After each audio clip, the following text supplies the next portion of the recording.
तराजू तोल के देखो, साडा पल्ला भारी है, उन तराजू तोल के देखो, साडा पल्ला भारी है। रेफरेंडम हो चुका है, जेल में जाओ, जा कर के माफ़ी मांग लो इमरान खान से, फतह मक्का की तरह हम तुझे माफ़ कर देंगे, मगर इस मुल्क में जुल्म मत करो, इस मुल्क का गंदा चेहरे को गंदा मत करो। ये बेहतरीन मुल्क है, खूबसूरत लोगों का ये मुल्क है, ये मुल्क हमारा है, ये मुल्क गलत फैसलों करने वालों का मुल्क नहीं है, ये उन बोने सियासतदानों का मुल्क नहीं है जो इस करप्ट सिस्टम का हिस्सा बन के अपने मफादात का तहफ़्फ़ुज़ करते हैं। लेकिन आपने हर हरबा इस्तेमाल करके भी अगर हार गए हो तो खुदा के लिए शिकस्त मान लो, इस मुल्क के लिए भी अच्छा होगा, तुम्हारे लिए भी अच्छा होगा। कल जो इलेक्शन शुरू हुआ, पाकिस्तान और दुनिया की, पाकिस्तान तो छोड़े, आज तक ऐसा नहीं हुआ, दुनिया की तारीख में कभी ऐसा नहीं हुआ, कोई थर्ड वर्ल्ड कंट्री, कोई बनाना रिपब्लिक में भी ऐसा नहीं होता कि एक इलेक्शन डे हो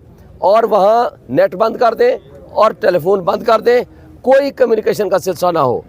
ये बदनीयती पे मबनी था और रात लेट नाइट जब खोला गया, हमारे सारे पाकिस्तान से जो हुआ वो सो हुआ, मैं बाद में बात करूँगा। आज जो मेरे साथ हुआ, रात जो इनके प्रिजाइडिंग ऑफिसर्स ने साइन शुदा ओरिजिनल, वो जो फॉर्म 45 होता है ओरिजिनल, वो साइन करके मुझे दे दिया, जिसके मुताबिक 50,000 की लीड से मैं जीता हुआ हूँ। मेरी लीड जो है वो 50,000 से ज़ायद है, जबकि मेरा जो मद्दे मुकाबिल है वो 40 से 1000 उसके टोटल वोट है, यानी उसके टोटल वोटों से भी मेरी लीड ज़्यादा है। तो उस 45 फॉर्म के मुताबिक जब हम जीत रहे थे तो हम रात को इधर आए, हमें 47 का फॉर्म दे, चूँकि 47 फॉर्म की दो कंडीशन है, एक तो वो मेरी मौजूदगी में बनाते, दूसरा वो 45 फॉर्म के मुताबिक 47 बनता है जो कंसोलिडेट करते हैं रिज़ल्ट को।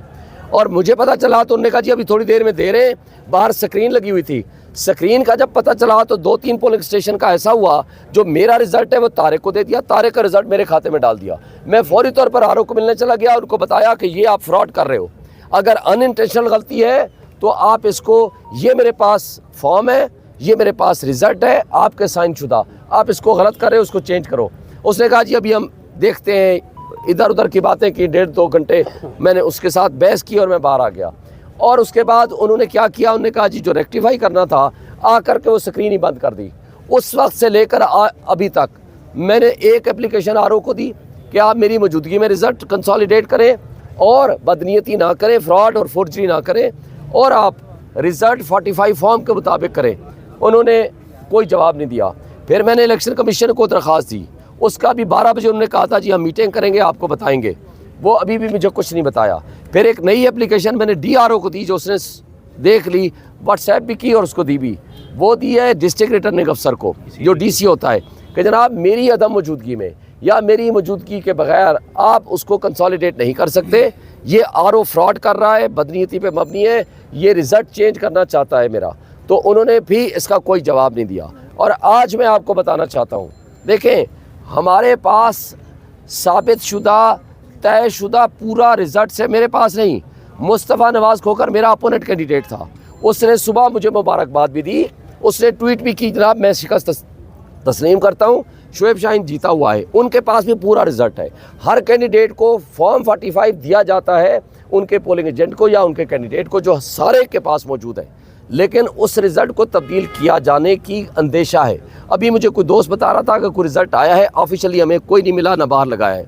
लेकिन एक बात मैं तय करना चाहता हूँ कि क्या हमें इस पाकिस्तान से मोहब्बत है या हम इसको बनाना रिपब्लिक बनाना चाहते हैं। एक अवाम के फ़ैसले को आप बिल्डोज़ करके इस पूरे रिज़ल्ट को आप चेंज करना चाहते हैं, और वो भी इसलिए कि आपको पसंद नहीं है शुएब शाहीन, आपको पसंद है वो PMLN का नुमाइंदा जिसके पास अवाम को मैंडेट नहीं है।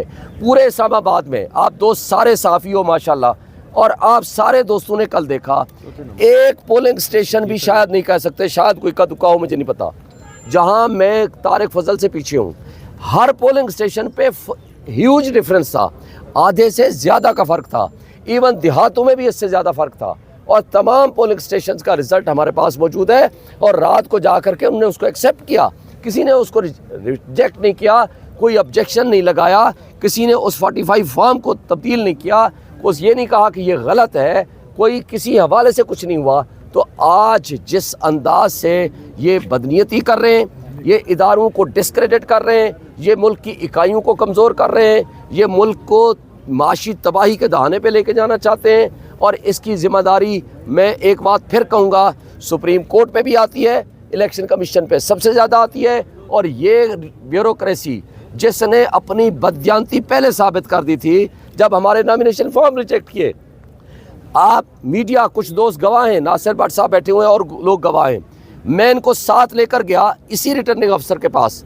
मैंने इसको कहा था कि मुझे बताएं कि मेरे कागजात पे कोई ऑब्जेक्शन है तो मैं उसको रिमूव करने या उसका जवाब देने को तैयार हूँ। इनकी मौजूदगी में उसने कहा आप वो कैंडिडेट हो जिसका सारा रिकॉर्ड मुकम्मल है और कोई आपके ऊपर ऑब्जेक्शन नहीं है। रात के 12 बजे जब आया रिज़ल्ट तो पता चला ना मेरे नॉमिनेशन फॉर्म रिजेक्ट हो चुके हैं। जिसकी बदनीयती प्रूवन हो, जिसकी बेईमानी प्रूवन हो, मुझे बताएं अगर वो ये तर्ज़ अमल अडॉप्ट करेगा तो मुझे बताएं कोई एहतसाब का निज़ाम नहीं है क्या? हमारे मुल्क में आइन नहीं है क्या? हमारे मुल्क में आवाम को फैसला करने का अख्तियार नहीं है? तो फिर ये इलेक्शन कराने की ज़रूरत क्या थी? आप सिलेक्शन कर देते कि लाडले आ गए हैं, हमने जनाब उनका नोटिफिकेशन कर दिया। जो बिलियंस ऑफ रुपीज़ आपने लगाए हैं वो गलत है फिर। और ये सब कुछ जो कुछ हो रहा है ये इंतहाई गलत है। हम इसको चैलेंज भी करेंगे अगर हमारे खिलाफ फैसला आया। और उसके बाद मैं एक बात वाजे कर देना चाहता हूँ, जो कुछ ये बुनियादें रख रहे हैं ये मुल्क की तबाही के मुतरादिफ है, मुल्क की जड़ें खोखली करने के मुतरादिफ है, मुल्क को माशी तबाही में धकेलने के मुतरादिफ है और इसका बहुत बड़ा लॉस होगा। इसलिए देखें, जब पब्लिक और कौम उठती है ना, वो अपने गुस्से का इजहार जिसके ख़िलाफ़ होता है और जिससे मोहब्बत होती है, ये एक अवामी रेफरेंडम था कल सारे पाकिस्तान में इमरान खान के हक़ में, वो इजहार करती है अवामी इनकलाब के ज़रिए, पुरअमन इनकलाब के ज़रिए अपने इजहार करती है। अगर उसको इसके हक़ से महरूम कर दिया जाए तो आपने शेख मुजीबर रहमान वाला अंजाम देख लिया। अल्लाह ना करे, अल्लाह ना करे ऐसी सिचुएशन हो। आज आप अगर ऐसे बुनियादों को खोखला कर रहे हैं तो इसका नुकसान मुल्क को होगा, हमारे 25 करोड़ आवाम का होगा। ये हमारा मुल्क है, हम इसके रखवाले हैं, हम इसकी हिफाजत करना चाहते हैं और हम इस करप्ट ब्यूरोक्रेसी को भी ये साबित करेंगे कि इनको ये जो कुछ इन्होंने किया है इसका उनको सज़ा और जज़ा भी होगी, उनका एहतसाब भी होगा। और सुप्रीम कोर्ट से आज मैं मुतालबा करता हूँ, आपने कहा था कि ये वाले डिस्ट्रिक्ट रिटर्निंग अफसर होंगे, ये वाले रिटर्निंग ऑफिसर्स होंगे। आज आप नोटिस लें, रात की तारीकी में आपने हमसे बल्ले का निशान छीना, रात की तारीकी में आपने कहा कि जी गलत फैसला है, मान लेते हैं आपका फैसला दुरुस्त होगा, लेकिन आज आप पे लाजिम है कि लोगों के बुनियादी हुकूक को आप तहफ़्फ़ुज़ करें। आज आप पे लाजिम है कि आप लोगों के छीने हुए हक़ को वापस कराएं। और अगर आप वापस नहीं करेंगे तारीख़ आपको बदतरीन अल्फाज में याद रखेगी। और आज मैं एक बात आखिरी इलेक्शन कमीशन को भी कहना चाहता हूँ, आपकी भी कुछ ज़िम्मेदारियाँ हैं। अगर आप अपनी ज़िम्मेदारियाँ हटा के आंखें बंद करके इस डकैती को, ये चोरी नहीं है डकैती है, अगर इस डकैती को आप इजाज़त दे देते हैं तो इससे बड़ी तबाही हमारे मुल्क में और कोई नहीं हो सकती। इंटरेस्ट मीडिया है सर, इंग्लिश में। शेख शाहीन साहब ये बताइए, एक मिनट